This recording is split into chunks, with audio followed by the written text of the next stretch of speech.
Bluer beam, bluer Blu-er Beam. beam, Blu-er bluer Beam. beam. We are Solos. Mm. Solos beam. Blue Solos, bluer beam. We are.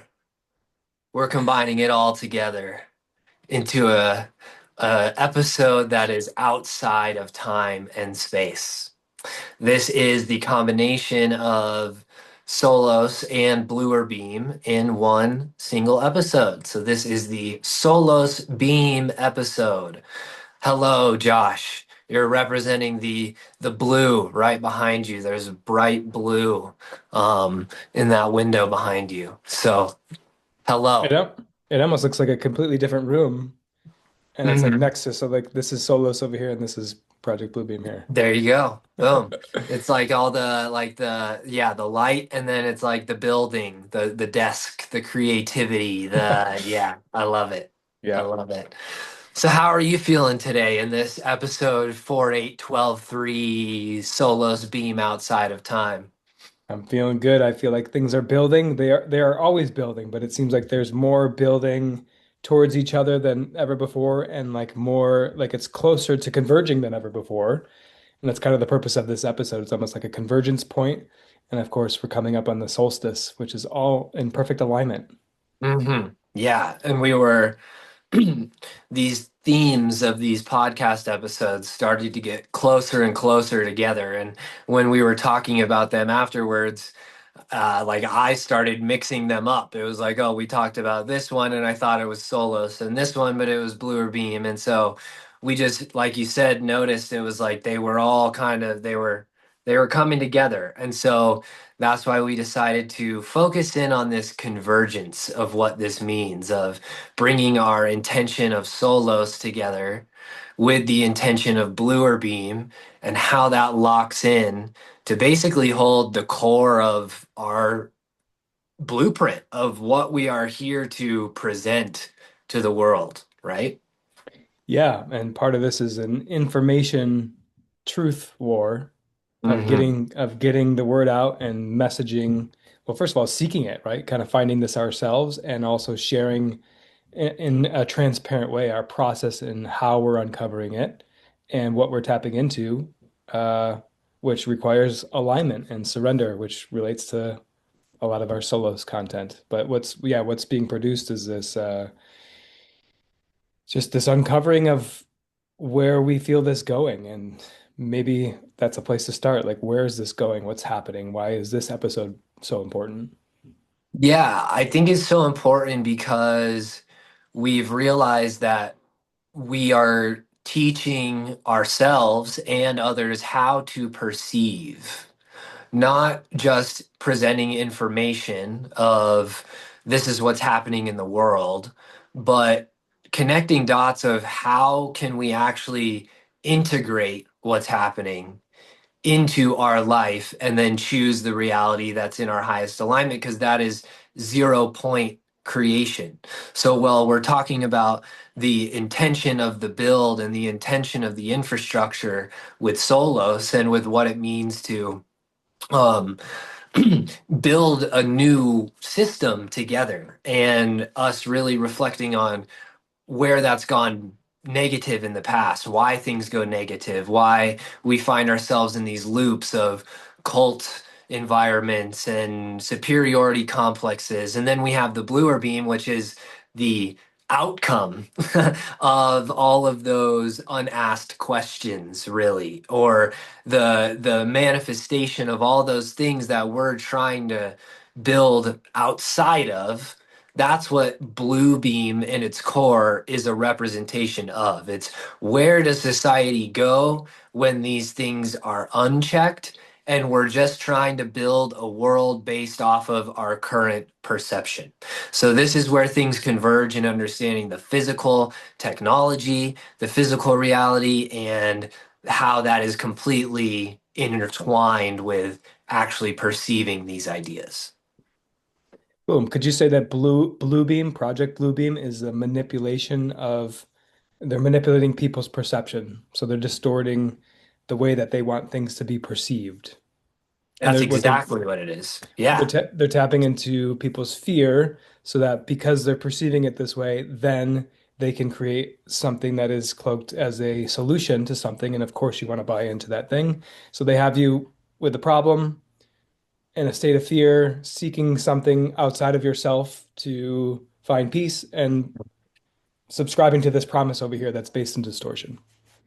Yeah, and that's the nature of Bluebeam. It's based on influencing people to choose on a faulty perception, essentially Yeah. choosing the way Bluebeam is implemented is through the perception. So if people have bought into this idea that they are not the 0 point, that this authority is outside of them, then that's where we get opportunities to see Jesus in the sky or UFO ships or spaceships or whatever Bluebeam is involved in that then brought us to this state of holding this faulty perception. That then tips, it goes past its tipping point from us embracing that perception rather than questioning it. But the questioning it is where the hard part comes in, because then that's the part where it gets scary, right?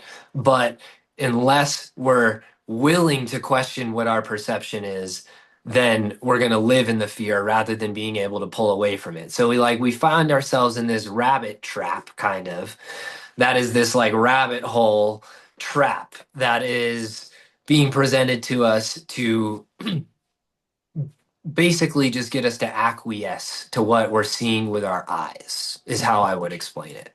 Yeah, I'm seeing Morpheus reach out his hands. Red pill, blue pill. You see Hmm. with the red pill just how far down the rabbit hole goes. Because Hmm. once you start questioning, we're questioning things and discovering things that I didn't know could be questioned. And that's the scary part is that we're questioning the foundation. We're back to the infrastructure and the architecture of how it's built, right? But we're going right down to the core. Like, where do these things come from? Why do I believe what I believe? And and it's already tapping into multidimensionality of like just wondering if what I'm seeing is true. And that is such a humbling place to approach that question from, because if it's not, then there's so many more questions that follow after. And I think Hmm. that is one of the core fears of like just the unknown. Yeah. And once those questions are asked, like we've talked about, then those have to be used for all parts of our life. So it's like the implications of the question. It's Yeah. like, well, if I have to ask this about this, then that means I have to also ask this about this, and I can't separate the two. So it's basically the choice point. It's the singularity choice point of which fork in the road are you taking? Are you taking that red pill or the blue pill, or are you taking both combined to make the violet pill, right? The purple pill, which is like the trinity, the master of the matrix. And it's funny that the pill for staying in the matrix is the blue pill. So the blue beam is the one where you choose to Mm. participate and stay in that matrix still. Go eat your steak, go have your wine. Just Yep. be blissfully unaware of what's Yep. happening. Yep. Yep. And all of the people who have chosen to take the red pill and then regretted it, they'll then have the opportunity to almost like take that blue pill again. And so it's like these continued choice points of how am I going to generate my reality? And what does that even mean? Like, what does the 0 point mean? What does time mean? What does space mean? Like, our episode about the language of perception. It's like we're so many people are so focused on this uh, embodiment, this state of like awareness, but they're not even questioning like what awareness is. What is awareness? What is embodiment? And that's the building blocks that hold everything together. That's then the thing that has to be dug up, or else those building blocks are just going to bring us into the next kind of faulty ground, I guess. Faulty infrastructure. Clip that. That's an Instagram post right there. The Mm. last 2 minutes there. I mean, I don't have much to add to that. So Yeah. it's where So is that what's happening? We're in kind of like this 0 point war, like this infrastructure war for like who controls it or doesn't control it. Like let's get into that a little bit. Yeah, yeah, and it's what we the last episode that we did of both the Solos and the Bluer Beam, where the language of perception for Bluer Beam, and then we talked about decoding reality in Solos.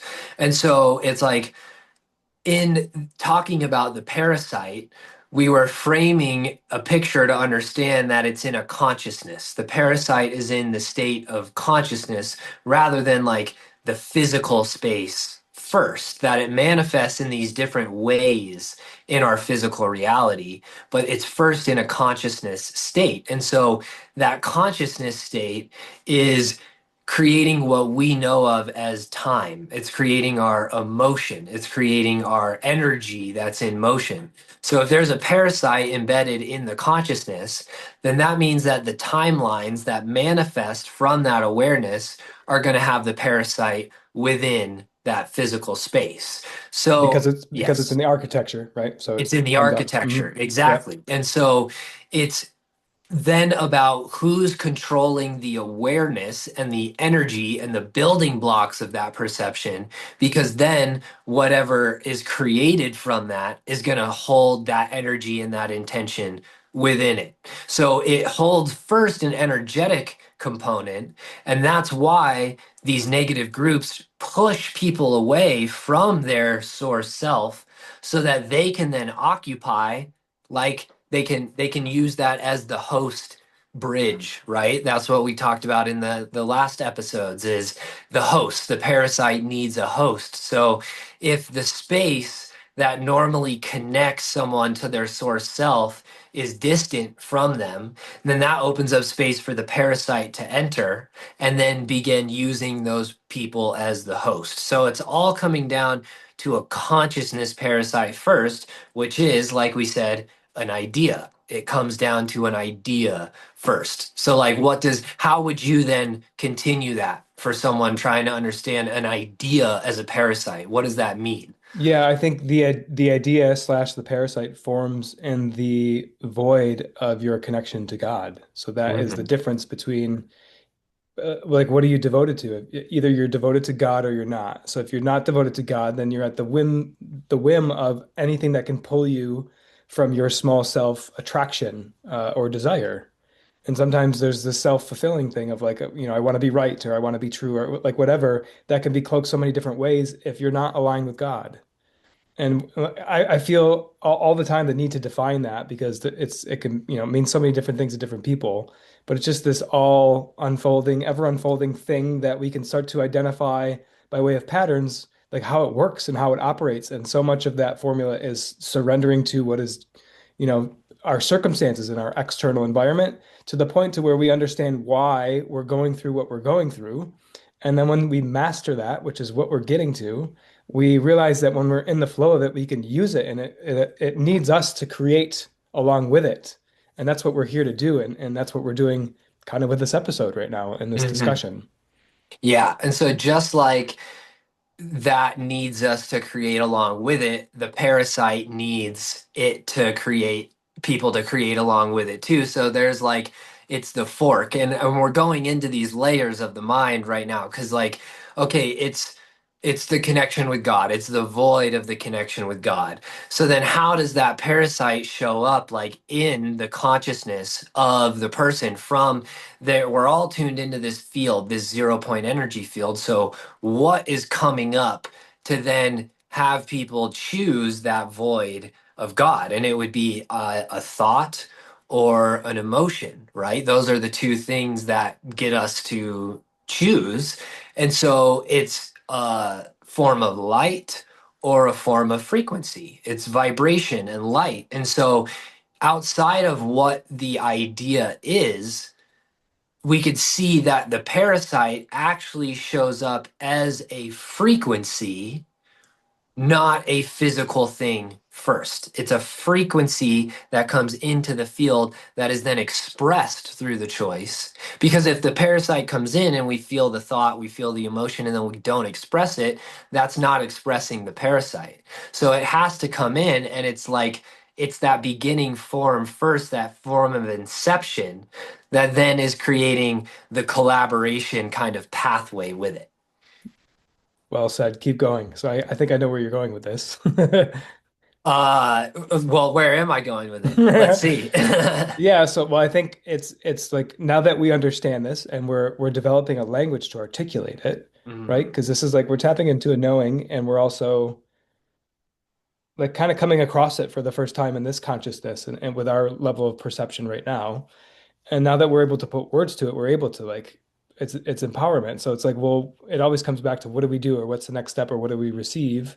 And I think this is all coming together to like this battle for the technology, the technological awareness of how like creation works and how Mhm. yeah, however like so who has had access to it? Like who's running Project Bluebeam and what happens when we take over, which is the Mhm. inevitability. Yeah. Yeah, and the technology is all running through the Stargate system, right? It's like if we're thinking of zero point technology, that technology is going to be created with the access to the zero point field, which is the energy field that's holding all of the energy together. That's what the zero point field is. It's God. If we say God, if we're looking at it from a scientific view, it is the field that holds everything within it, that it converges all at one time, which could actually be represented by the middle of the number eight. So you see an X in the middle of the number eight. So that's a convergence point. And then there's a field around that convergence point. You get the infinity sign going either up or to the side. And so you have the point in the middle, that's a convergence. And then you have the field of energy that's around it. So if this parasite is within the consciousness, then that means it's within the energy bodies of the beings of the planets of creation. So this project Bluebeam existed and it started when these groups were attempting to harness the power of those planets and harness the power of those civilizations and of those people. And it's because these negative beings removed, they bought into the idea of separation, so they've created that distance between themselves and God, the unified principle of God, the source frequency. So then that parasite is then directing them to use the energy of other people in order to power what they need because they've given their zero point field over to the parasite, which would be the idea of separation. So if these beings then need people to power their reality, it becomes a battle, it becomes a war of a conflict of how are these people being used? How are these planets being guarded or guided? Because we're back to the dimensional layers. And this is coming down to our planet right now being at a lower dimensional layer, to whereas these other beings have been at this higher layer, and we're not aware of that. That's why they're able to trick us. So if these beings are at these higher dimensions, and they're in charge of helping guide planets through ascension processes, then they're going to want to use those beings who are ascending, that planet is that is ascending in a specific way. To whereas the organic love-based beings are going to just want to guide that planet and those ascending souls into themselves, into the zero point of themselves. That's the singularity. It's the zero point. It's where all converges. So all positive spiritual guidance is to bring the individual back into themselves, into their source self, to connect with them, to connect with themselves, so they can then have the ability to generate their reality based off of that.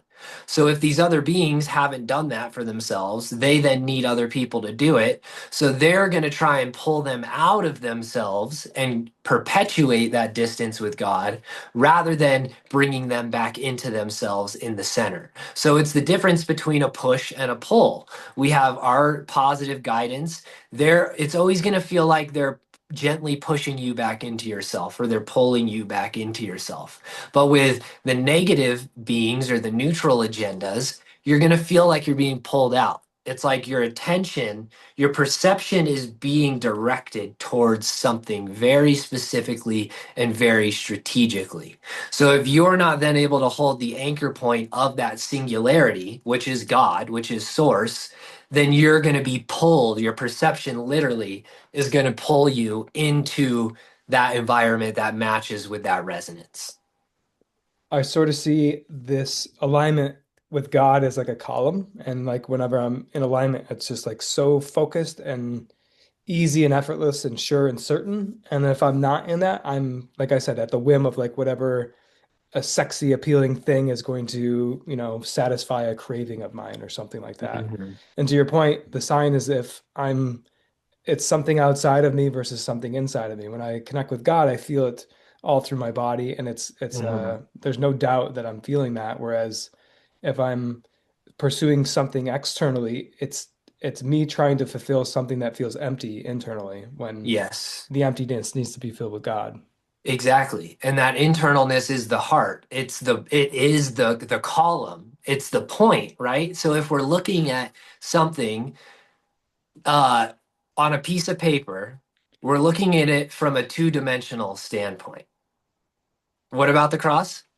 Uh, 0 point of like two different, it's kind of like the Yes. X, right? So same type of Yep. thing. I wear this Exactly. over my heart is where it Exactly. lands. Hmm. Yeah, and the cross is within every single point. That's the thing of the singularity and the 0 point. It is the center of every single possible thing we could perceive. So that center point is the consciousness of God, the source presence that we are looking for, but it's always there. And so we just have to recognize it and measure it for it to then expand. But that point in the middle is where we then get pushed out of.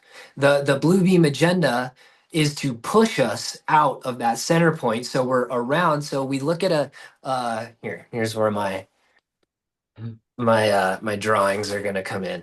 So it's going to be a little bit more complicated than a point and a circle. But we See have that? Look at that. here, I'm actually just going to draw this on a sticky note. Okay, so we have, and then I'm going to show the complex ones. So we have a point. That is the 0 point field. It is the glue. It's everything accumulated into one specific point. So now we add a field around that point.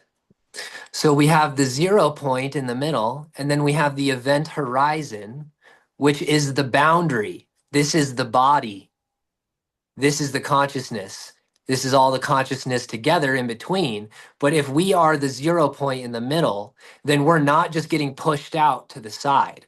We have the glue, which is the rod and the pillar. Because if this is a two-dimensional view, we're looking from a bird's eye view down.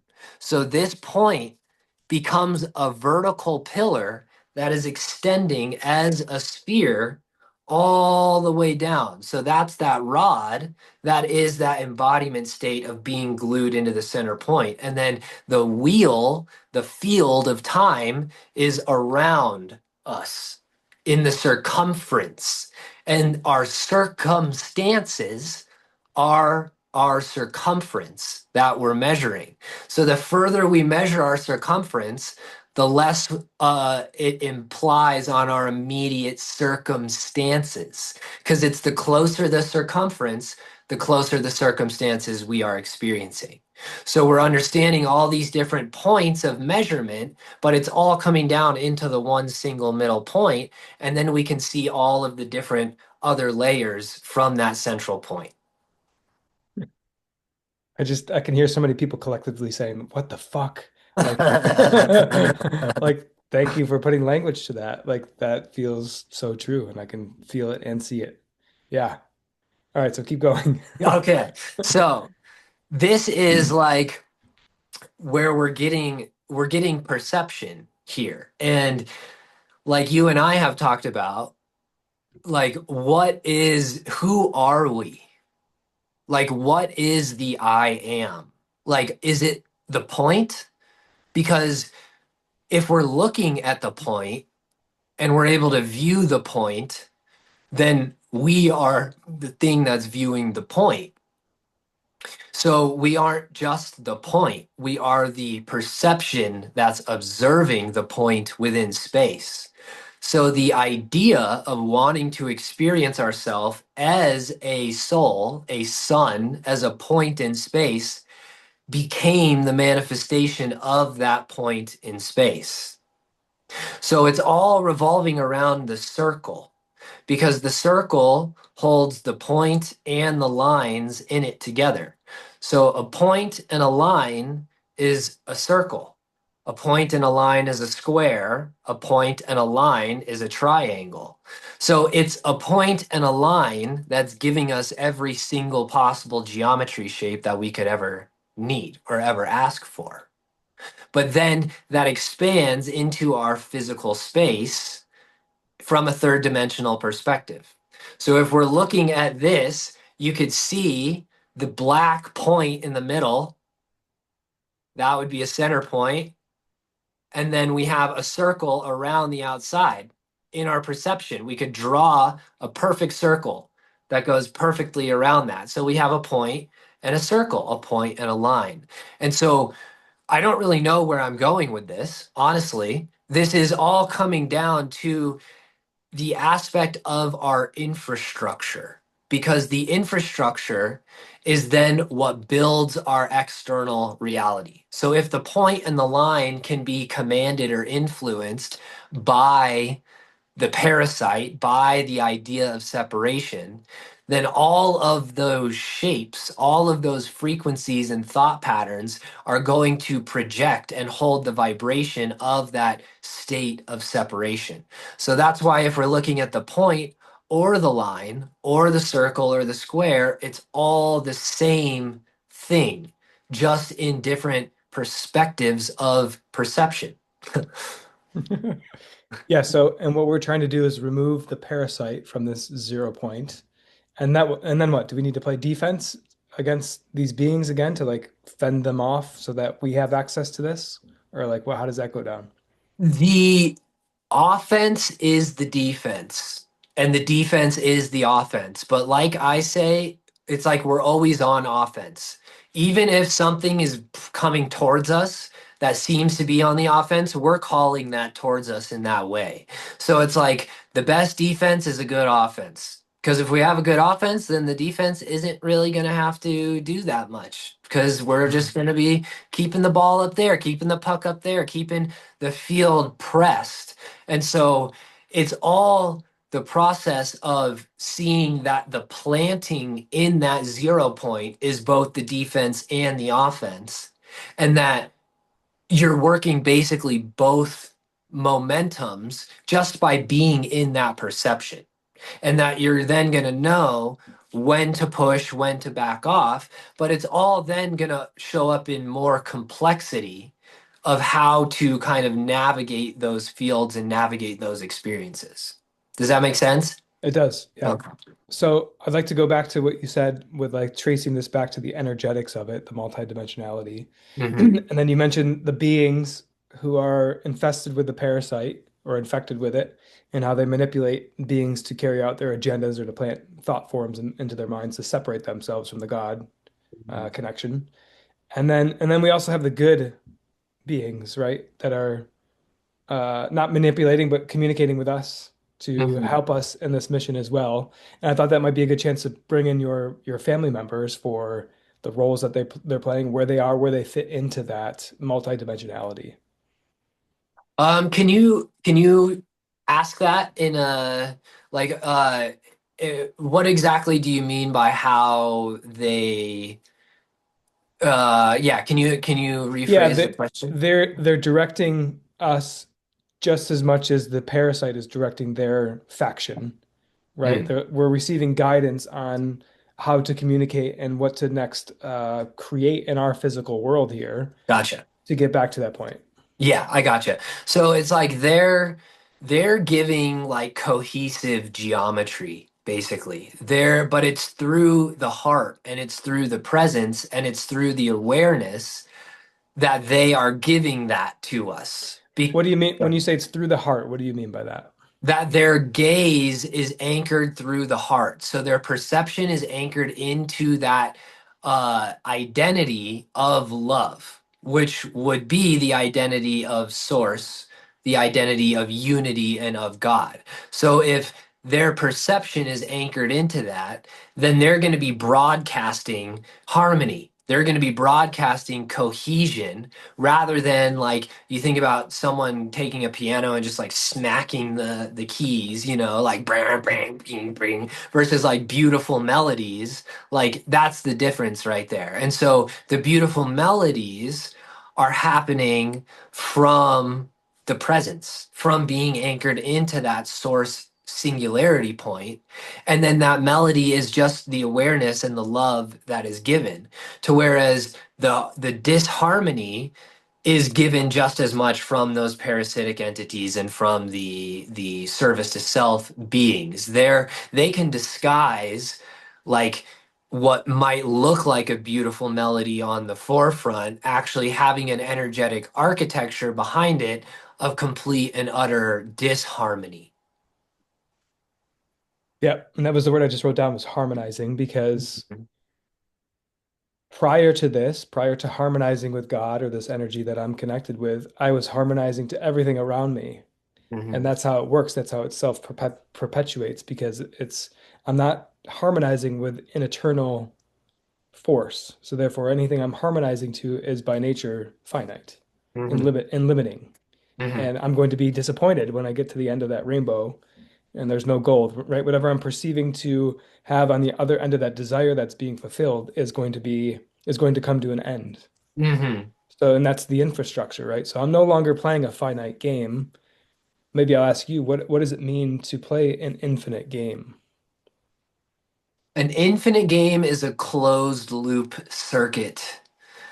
So, like, the way I see finite time or like linear time is it's just like an open-ended line. It's like it starts here and then it just goes and goes and goes and goes.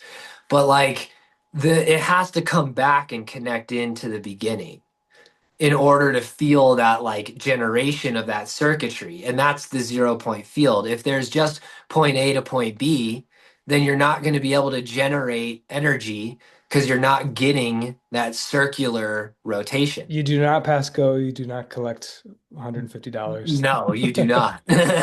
You do not, because you just keep going, right? You can't go back and pass go again if you're just going on one linear line straight forward. So things have to loop back and become a closed circuit, which would be, in our perception, a singularity point of completion. Very interesting. So I'm getting this imagery now of like points and lines, and it sounds counterintuitive at first that the infinite would be a closed loop system, but Mhm. all of that implies that it's going forever on this track, Mhm. whereas the finite is just that's the thing that keeps going, and I see it as like two unending lines that are expanding in different directions, right? There's no continuity, there's no geometry to that. Exactly. And there's no layers.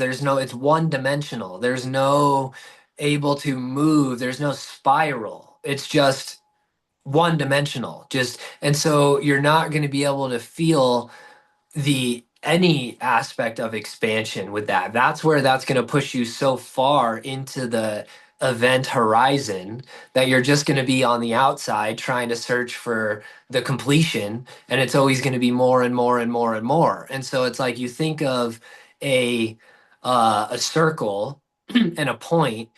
There are infinite points within a circle because you could choose a point anywhere along that line.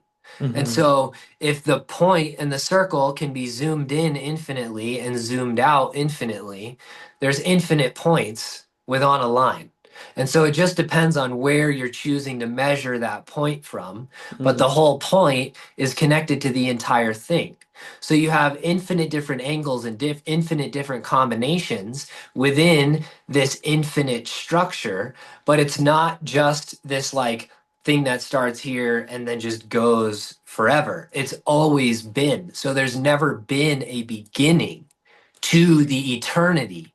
There has been a beginning to the finite structure of time matrices, which are the electrons that pop in and out of existence. So if we think of a model of an electron, a quantum model, it has or a quantum atom, it has clouds of electrons that pop in and out of existence around it in different positions, right? When we're measuring it. That's a expansion of a universe or of a galaxy, an electron is a star.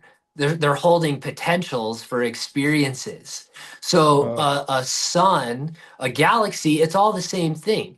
A universe is holding potentials of electrons around it within galaxies. The galaxies is holding potentials of electrons around it with stars. The stars are holding potentials of electrons around it with planets and so forth. And so the moon and the lunar field holds that electromagnetic spectrum that like balances the essentially like the lunar field is the polarity field. The solar field is the trinity field. So we have to have both combined, which gives us the number 5, blue, Blu-ray chakra, in order to feel the totality of that polarity system in full. Because if we just have one and one, then that's the polarity system. But if we have two lanes, in one lane we have two, the other lane we have three, then we're getting two completely different functions that hold a trinity state within it. So that trinity, that third point, has to be the completion that creates that closed loop circuit. I would like to ask you more about the Trinity and the polarity and how those are designated as the Earth and the Moon, but I'm not sure we need to do that just yet. Okay. Go ahead. Well, I had another place to take it, but that can Yeah, wait. go. So, You asked first. You asked first. We'll see how that loops back in. so let me remember if I let's see if I remember where I was going. Maybe I need you to carry it for a second until this comes back. Yeah, so like we think of polarity, duality, one and one, two and two, three and three, four and four, like in terms of values, but Right. there can be different values within those two lane systems. So if we're looking at lunar and solar as the polarity system, the dot and the line, right? Solar would be the dot, lunar would be the line. That would mean that the oh, I just lost it. It popped out. Yeah, that we look at things from an electromagnetic spectrum. So we have electricity and then we have magnetism. That's creating the lunar function. But then the electricity we even have electricity is the trinity function of the whole system. So it's Mm. all electric and then it has a magnetism effect in it. That magnetism then holds the function of duality. So if we're looking at ourselves from the lunar state, which would be me and then you, not we are the same being, that would be the dual state.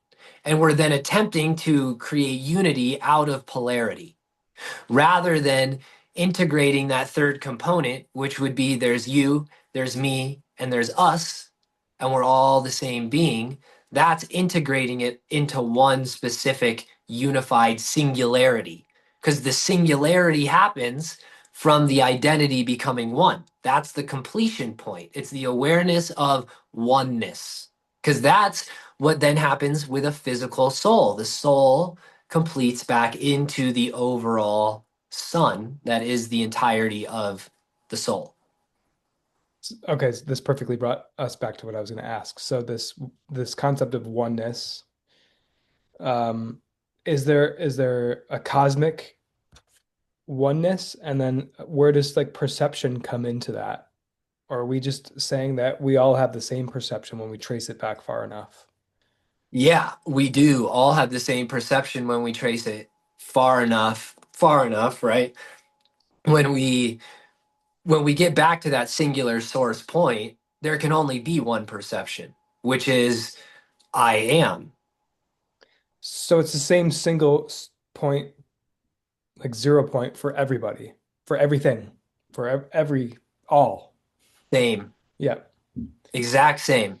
And then it's different combinations of colors and frequencies that create the unique experience of the individual, which would be Yeah. different lives and different choices that combine to make a soul blueprint, per Yeah. se. So if we're, it's kind of like a religious question, but like if I can grant that we're all from the same thing, but then can I perceive that? So what or who is perceiving that there's a 0 point? Does that make sense? Yeah, yeah. And that's where we are releasing the identity with the ego and releasing the identity as the small self. Because the thing that's perceiving is itself. So it's the presence of what the definition of source is. It's the frequency of that we're anchoring into, which is where it gets a little abstract, but it also gets simplified because it's just oneness. It's divine recognition. So the thing perceiving is the thing that it's seeking. Yeah. Well, I wrote down the presence of non-perception. Does that make sense? It's like a, or are you perceiving and non-perceiving at the same time? I feel like there can only be perception, right? Hmm.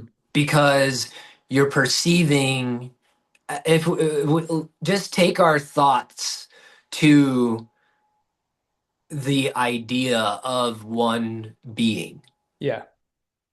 and then that we are that one being, Yeah.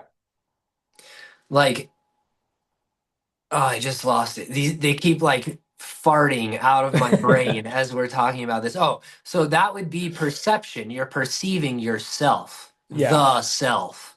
You're perceiving, you're existing, so therefore you're perceiving. But we're doing it now in this form. So at a certain point, as we go back up in our perception, we kind of lose the sense of self, so we lose the sense of perception. Is that right? I don't think we lose a sense of perception. We just lose the sense of association. We lose the sense Okay. of limitation Yeah. that's associated with our perception. Okay. Because if we know we are the planet, if we are all one being, then when I look outside, I can actually feel myself looking at myself and experiencing myself. But if I don't, then that's a limited state of perception. Yeah. So that means that that unity is something I'm looking for outside of myself because I'm not perceiving the other thing as myself. Therefore, the thing that I'm trying to be in unity with is outside of myself because it's a different perception. Okay, so maybe at this point we can give people a tip for how to do that. What is required to be able Hmm. to hold those realities and those awarenesses at the same time all the time? Because I feel like there's So, glimpses of it, right? But we're anchoring in that awareness all the time. That's where we're going. yes. Yes. And I just released on this day a post on my Substack that is exactly about this. So this is tenet number one for fourth dimensional embodiment. And what we are doing is we're building neural pathways. So the more we perceive something from a state of awareness, then the more we're locking that in as our closer to being our default state. We're closing the gap.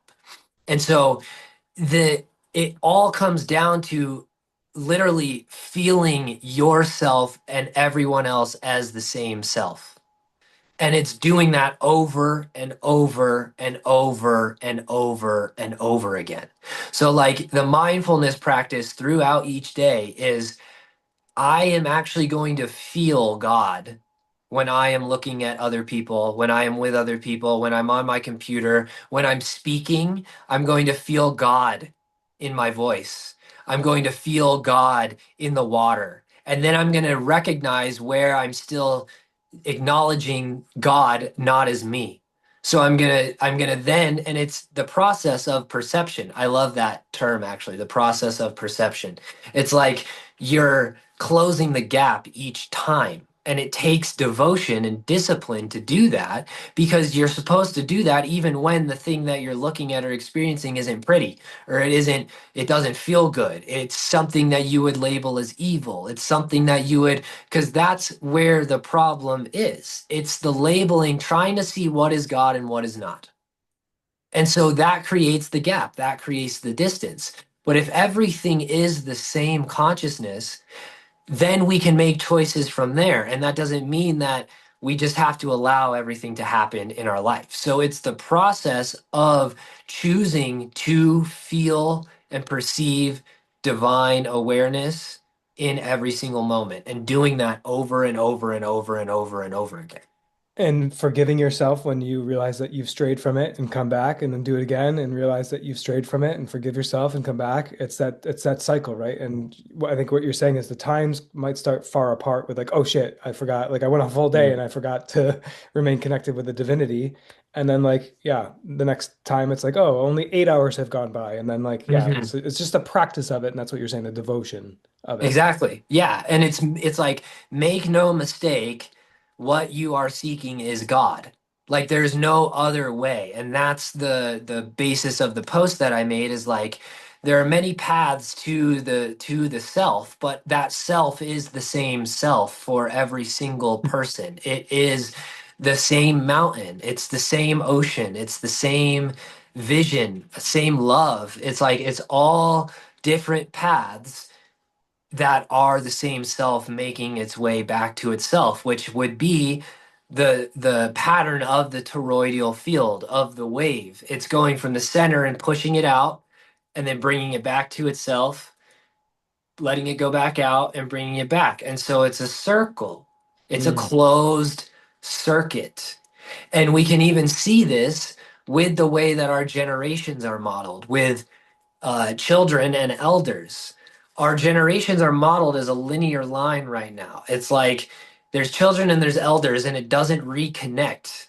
It doesn't, like, the wisdom doesn't have a place to come back and anchor in to that younger generational line because the elders are pushed into elderly homes and there's no like intention, to keep that connection. So that is a physical example of how a closed circuit not being in our perception then manifests in generational lines in our society, is that the circuit actually can't close and come back in order to create a generation of awareness, which is the generation of the 0 point field.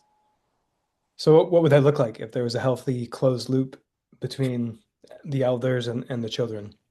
Well, we've seen it. It's like, what did it look like in tribal times? And it was like the elders were teachers. They were not isolated. They were not looked at like children and like that they didn't have anything to contribute to society and just pushed over here. And it's like it's all in the indigenous patterns. It's all in the indigenous wisdom that we've experienced before. So it's right there and it's very simple. It's just creating experiences where the children and the elders are together and they're playing, they're learning, they're talking, they're exchanging ideas and awareness and communication. And that's it. It's that simple. It's really that simple.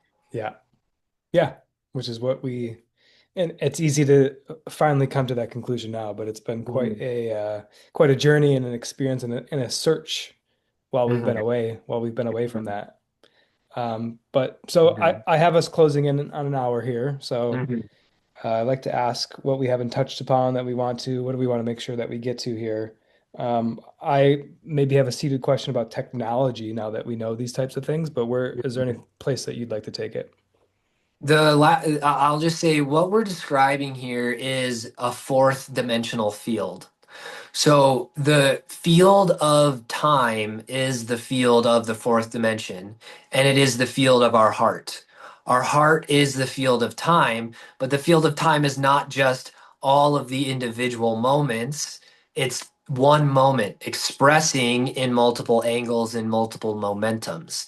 So if we're working with this heart chakra, that's where we activate this 0 point field. And that's where one, our body becomes the 0 point field. And we then learn how to travel in our Merkaba. This is where we begin to learn how to wield elements, how to levitate, how to teleport our body, how to literally fly in our Merkaba, how to shapeshift. All that's happening from a 0 point energy embodiment, and that is from gluing yourself into the center point of the heart. So then from there, that's where the external 0 point technology can then represent the consciousness of the heart rather than a consciousness of separation or control.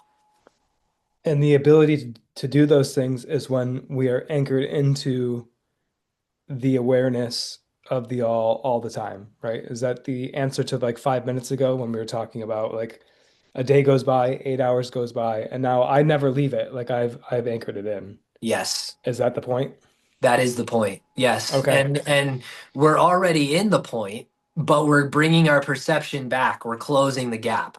So it's like further and it gets closer and closer and closer and closer and closer until we're just in the point and we're just there. So it's like we that is the feeling is like how close you feel to God and how close you feel to unity throughout that process. And it's bringing it down into the feet, into the trunk of the mind. Because sometimes, like, we're also not going to feel like so utterly consciously aware that, like, we have God at our main, lens, but that lens has been embodied in our lower fields, in our lower brainwave states, so that it's already there. So the energy that we're giving off is that perception of connection through the heart. And with our eyes, we might be really focused and, not thinking about like God every single moment, but our body is holding the perception of God. And that's the distance. That's the gap,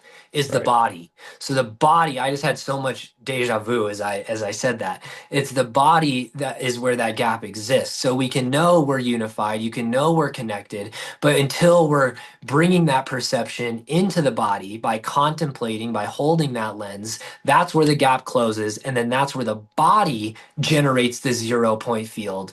And that's what the point of the 0 point field is to generate it through the body, because then you don't have to replace it with some physical uh, machine. Although we Right. will create external technology, it's just different because we're not replacing it with the external technology.